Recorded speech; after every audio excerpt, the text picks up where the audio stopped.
We all know self care is important for our well being. It is the intentional practice of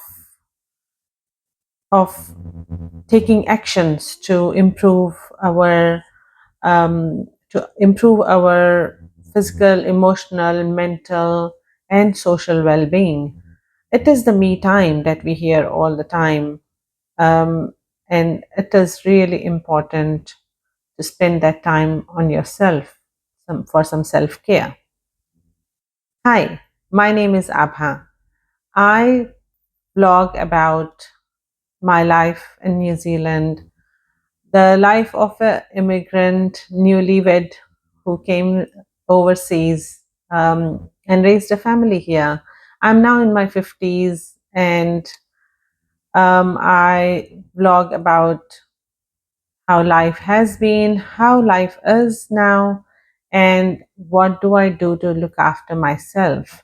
And also, I blog about travel when I go traveling. So that's what I love doing. And I hope you will like my videos and subscribe to them as well. So, coming back to the steps that I take to include self care in my lifestyle. There are about 7 or 8 things that I regularly, intentionally do for myself. And it doesn't have to be always, it doesn't have to cost a lot of money if we can't afford, or it doesn't have to take a lot of time either. But anything that you can do for yourself, you should be doing that. I learned that quite late. I wish someone had told me that before, how important self care is. So, in recent years, I have started including that. So, here we go. Let's get into it. The first one is exercise. I include exercise in my daily routine. It will be very few days when I miss it. Rain or sunshine, I include exercise time in my routine. I keep it a rule that not more than two.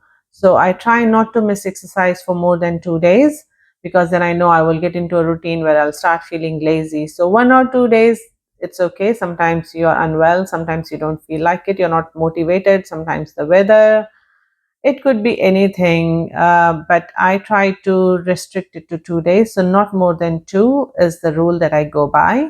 And I try to include exercise in my routine. The reason being, I needed to control my weight, to keep it under control. I'm a diehard foodie. I love eating food, but I put on weight very fast as well. So exercise keeps it under control.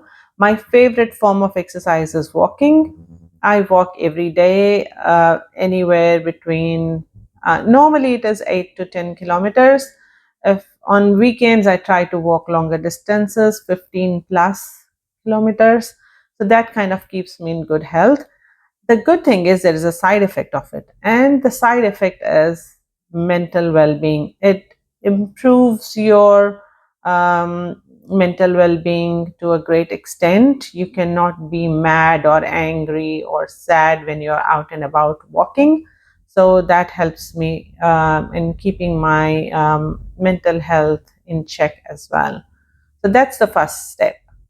Second, I like to focus on what I'm eating as well.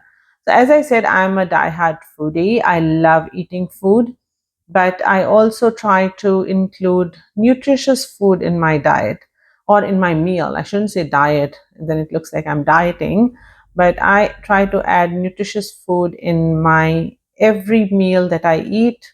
Sometimes not every meal can have nutritious food, but that's okay. One or two, sometimes even 1 or 2 times in a day, I would eat chips or biscuits. But in general, every day I try to include good, nutritious food that I know will look after my health internally. So I eat good fruits and vegetables, all kind of nuts, and any good food that good spices like nice teas, ginger tea, turmeric tea, any kind of good food. It also includes soul food. So, soul food is something that gives you happiness, that brings back good memories. So, the food that your mom or your grandmom or your grandparents they make, that you have memories of eating it when you were younger, or if it's a traditional food that just brings that satisfaction and happiness to you, those kind of soul food I include that as well. Like for me it can be kadi chawal, which is rice and um, a, a curry kind of made with yogurt gravy. So I love that. That is just that satisfies my whole soul. Then there's rajma chawal, which is kidney beans curry with rice. Just it just kind of it just brings that goodness, feeling of goodness in you, that you're nurturing your soul, nurturing your body. So food is another self-care step that I follow throughout the day. Consciously I try to include good nutritious food that goes into my body. So that is a self-care as well. The next is hobbies. Include hobbies in my daily routine, or as much as I can, weekly routine. You have to have a good set of hobbies that you can spend time on. So my hobbies are reading, photography, knitting. I don't do all of them every day, but I try to include some time for my hobbies as well. And whenever I have time. So that kind of gives you time for yourself, and that is a self care. Also, learning new skills or new hobbies. For example, I started learning dancing last year because I just love dancing and I thought, why not? So that was more of like ballroom dancing, salsa classes. Absolutely loved it, but I had to stop that because the class size was getting more and more bigger, and then I was finding you're not getting as much attention to improve the dancing skills. But anything like that, anything new you want to learn, that is so good for your mind and body, and that is an excellent self-care method. It can be learning a new language. I love that as well, but recently I have not learned any new language. But yeah, that is another thing.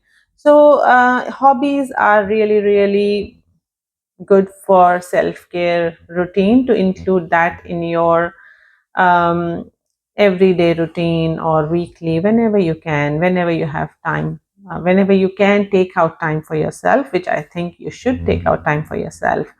So, that's hobbies. The next one is that I have learned quite late. It is setting boundaries. Setting boundaries gives you a little bit of control over yourself, what you want to do, what you don't want to do. And the biggest thing is I have learned to say no, to set boundaries for my own, um, to take care of myself, because previously I would say yes to everything. If I get an invite, yes. If my colleagues want help from me, yes. I would just take on so much on myself. But now I have learned to say no. So if I get an invite after work, if the colleagues or my workmates are going out for dinner together, if I feel like it, I go. But if I'm tired and I think that nah, I just want to go for a walk, I want to go home, change, go for a walk, I want to go home, just sleep, I don't want to do anything, then I have learned to say no. I don't feel that I need to say yes for everything to come out like as a nice person or a team player. Um, I I enjoy everyone's company, but the days that I don't feel like it, I don't push myself to do that. So I would say no to. So I would say no to those invites, and then any kind of boundaries that you need to set. If someone wants you to do something that you don't want to do, like at work or at home, you want to just relax, and someone wants you to, come over and do a just sit down for a tea, and you don't even feel like doing that, I just say no. Even inside home, with family members, a little bit of boundaries, in the sense that, okay, I need to sleep now, then let's chat about this later, if it's not very important, if it is just general, or that, look, I have to get up early in the morning, so let's chat a bit later because I have to sleep now. So any kind of boundaries that give you some space, that makes you feel you're caring for yourself, that is really, really important. So I have started to say no to things that I don't want to do, and I don't feel pressured or guilty for doing that. The next one is catching my sleep on the weekends. I'm not an early riser at all. I wish I was. That's one thing I wish I can change about myself. I see people who are early risers, they start their day at 5 o'clock in the morning, and by by 4 or 5 their day is done. There is nothing more to do, and it just feels so good. But I have never been an early riser, and I would prefer to stay in bed if I could in the morning for as long as I can. But over the years, when I was raising family, that was not a luxury I could afford, because we had to get up in the morning, make breakfast, make sure the kids are fed when they were babies. Of course, there's no sleep.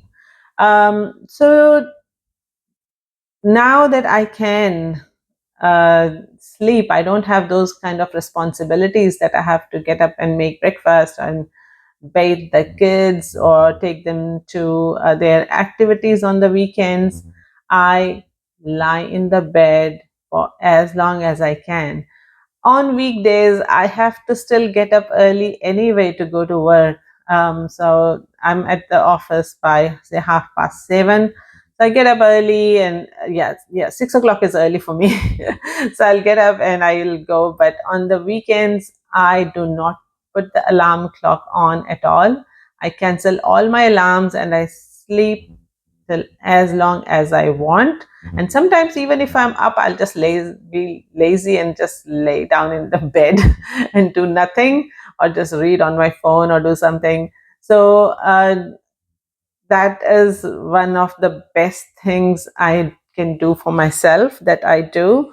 So yeah, just staying in bed on weekends for as long as I want. That's Saturday and Sunday. That's my day of having a sleep. And after years and years and years of just getting up early and doing things for everyone else. The next one I do for my self care routine, or the practice.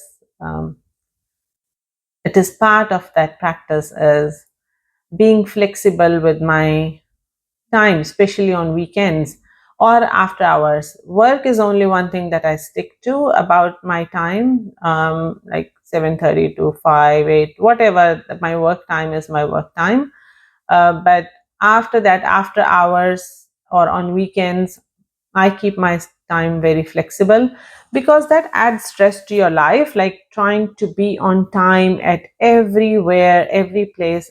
And after doing that for years and years, I just feel so good not to have that schedule, or having a flexible routine for the weekend. So I take my time to get up in the morning whenever I want to, and then if I have things to do, like maybe anything that I do on weekend, I try to restrict it to one or two things only. So if I have, say, to go shopping, if I have to go to shopping, and if I have an invite from a friend to come and join them for lunch, then I have another invite for dinner, or if my kids want to do something together, then I will cut it down to at the most two things on a weekend.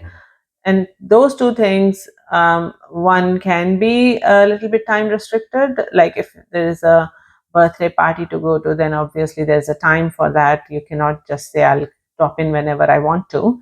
But other than that, yes, I try to limit it to two things, so not do more than that, and which can be flexible. So if if kids have made some plans, usually they will make brunch plans, which works perfectly fine with me. So I wake up at my leisurely time whenever I want to, and then go for a brunch with the kids, and then come back home, and then maybe just lie around or do some cleaning, some housework, and then go somewhere else if I have to go. So flexible, keeping myself flexible is, um, it just gives me so much less stress, I should say, that takes away the stress from my weekends, and the weekends are for relaxing. So that is how many points now? Seven? Yeah, yeah, seven. So the last, oh, maybe not last. Okay. So the next one is very important for me. That is part of my self care. This I started a few years ago, maybe 2, 3 years ago. So I stopped cooking. I have I have not cooked for a while. The only time I would cook is if my kids want to eat something, or if they just mention that they miss something that I used to cook, then I will make it for them. Or if there's, yeah, or if there's kind of uh what do you call, bring a plate at work, then sometimes I will cook. But yeah, basically I have given up cooking for almost last 2, 3 years. The thing with cooking is, I have never liked cooking. I was never the kind of person who would go into the kitchen and whip something nice or not nice, or do anything to do with the kitchen. I just did not like cooking. But when we moved over to New Zealand all those years ago, and then I had kids, I had to take up cooking. I had to first learn how to cook because I had no clue how to do the cooking. And then I had to be the main person who was cooking. It just fell on me. So, about 25 years of cooking every day, 3 meals plus morning tea, afternoon tea. Um, and that just, and for something that I don't really enjoy, that was just a lot for me. And I would always tell my family that when I retire, if I could indulge in one thing, if I could afford, that would be to hire a cook. That is, I have not really enjoyed cooking ever. And everyone knows in my family that I have done the cooking because I had to take it up. Quite a few times I tried to say, look, I can't do it, someone else take it. But my husband was always busy. He never took that up or didn't want to. So I stuck with it for a very long time. Cooking is something that takes so much of your time, so physical time plus your mental space. It takes over your whole day. At night when you're sleeping, you have to think about what are you going to make for breakfast next morning. Then you have to think about what are you going to make for lunch, because you have to make breakfast and lunch before you go to work. And then when you're leaving work, your mind starts thinking, oh, what am I going to make for dinner? So it is just constant. And on the weekends, you have to do some baking, make sure you have some morning tea, afternoon tea for the family. That it just consumes your whole mind. The whole time you're just thinking about cooking. And then when you're cooking, and when the kids were growing up, and I was like, ask them or their dad, what should I cook? Because I'm just so tired of thinking what to cook. And like, what do I cook? It's like, cook anything. that would drive me nuts. I don't know what to cook. Just give me some idea. Take up cooking from me. So, best thing I did for me was to give up cooking. When the kids grew up and one of them moved out. Actually, at one point, both of them had moved out, and I said, that's it. So, one is back again now, but I don't do cooking anymore.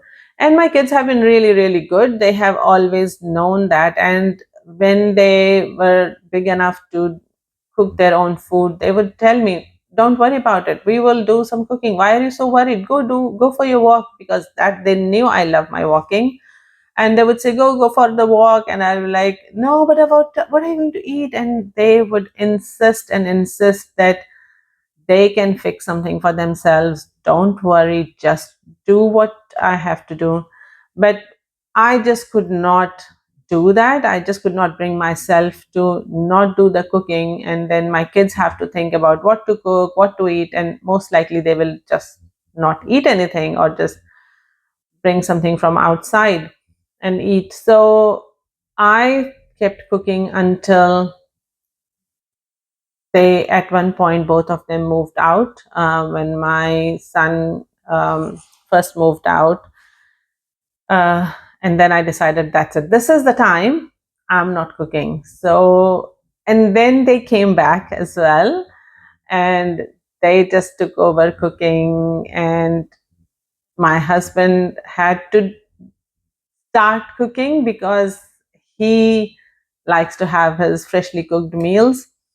So he started cooking, and then when my kids finished their work and studies, when they came back, they started doing cooking, and they would cook for, like, whoever was cooking. They did exactly what I was doing. They would cook for everyone. So there was always food for me as well. But yes, that is one thing I did. And I was like, I was happy to do the whole housework for everyone. I'm happy to do their washing, their cleaning, just name it and I'll do it. Just don't tell me to do cooking. And thankfully, I have great kids who completely, they were like, do not even worry about us. And they are good cooks. They learned good cooking. So they cook nice, beautiful meals, and I get to eat nice food as well. So rarely they do kind of, if they miss what I used to make, then I do it for them. Everyone knows now, like my friends, my workmates, everyone knows I don't do cooking anymore. So if even if there's a bring a plate at work, most likely they know it will be something that I would buy and bring it, because I'm not going to cook. So that has given me so much, and that brings me to my last point. Just taking that cooking away from my routine has given me so much space in my mind. And I will explain to that in my next point or next step that I do for self care. So, the last one is creating space for myself, in creating space in my mind for myself. That uh, stopping cooking, for example, and also my housework is reduced quite a lot as well. So I'm not constantly, like, for years and years, I have been running around for the family. Even on the weekends, there was like never quiet time. It was constantly busy. So my mind was always busy, always worrying about things to do, uh, what groceries are not there at home, what are we running out of, what, make a shopping list, kids' activities on the weekends. It was just constant running around, and my mind would never, ever, ever have a even smallest amount of time to think about myself. It was always worrying about my family, my kids, and the people I love and care about. So that now that I don't have as much housework and have completely stopped cooking, I now have space in my mind to process my own emotions, my own life, the changes that has been happening.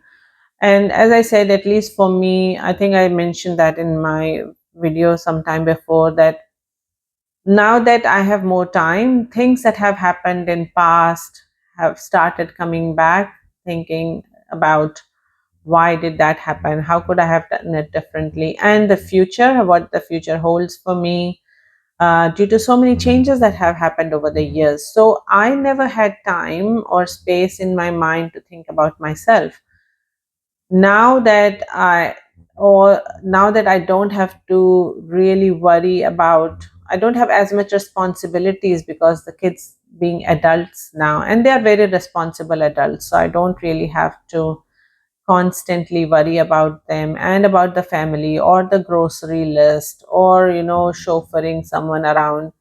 That has given me a chance to process my own emotions, the changes that are happening in my life, the biological changes at this age that happen, and the changes in the family, the immediate family, the extended family, relationship with my parents, um, children growing up, um, or this so just so many changes happening. Some of the friends are sick, and they have not, like, have long term illnesses. There's just so much which I never got time to process about. Now I have time to process all that emotions, all those changes. That is immensely beneficial because that I'm not irritable. I have time to think about things. And I think that is such a huge, important factor, that when you have that time and energy to process what is happening to you, how life is changing for you. I know women who are my age, same situation. Kids have grown up, some left home, some have not left home. They again, they are going through so many changes, and but they still have lot of responsibilities. They are still doing lot of cooking and cleaning for their children, for the house, for the pets. Still, there's still a lot of responsibilities on them, and I'm seeing them really struggle with the changes that are happening within themselves. And these are the women as well who have kind of put themselves on back burner, like I have. I wish someone had told me long time ago that how important self-care is. But it is, when I see that when you don't have that space for yourself in your mind to process all that information, all the changes in your life, and all the what is happening biologically as well, it just gives you so much, adds so much stress to already stressed out life that you have lived for so long. So that is a very important step that I have taken to create, that now I have some space in my mind to think about myself and process my own emotions and my life. So those are the actions I take to for self-care in my life. What I have realized is essentially the self care is about nurturing ourselves so that we are more balanced, more resilient, and able to manage the life changes in a much better way. I wish I could do that long time ago. And I think everyone at every stage of life should do that. And I really, when I see young families, young couples, or older, or anyone, especially young ones, because that's when I didn't get time to look after myself.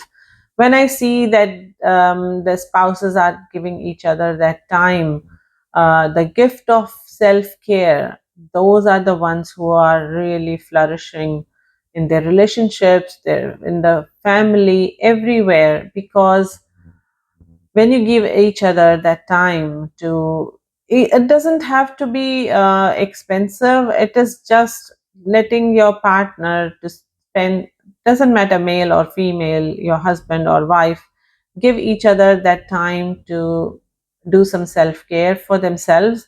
It could be even time just to go watch movies with friends, or do some reading, exercise, gym, whatever, so that at that time the other person is looking after the children, after the family, housework, chores, cooking, cleaning, whatever.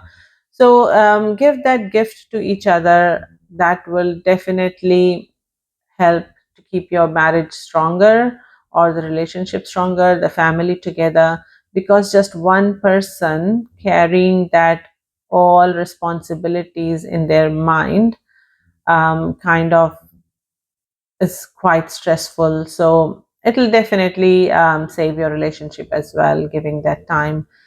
But more than that, it will be hugely beneficial to you as a person. When it is beneficial to you, when you are a person who are at peace or is happy, that's when you can give that to other people. But if you yourself are so stressed, all you pass on is stress. You cannot give peace and happiness to someone else when you are not happy.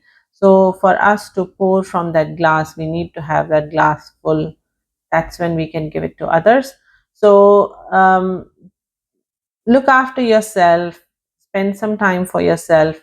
And if you can, if it has been of any help to you, the steps I take to include self-care in my life, if any of that helps you, please do use it, so that again it is more nurturing yourself and your soul and your whole well-being. So that's it for this video from me today. I will talk to you soon. Until then, take care. Bye.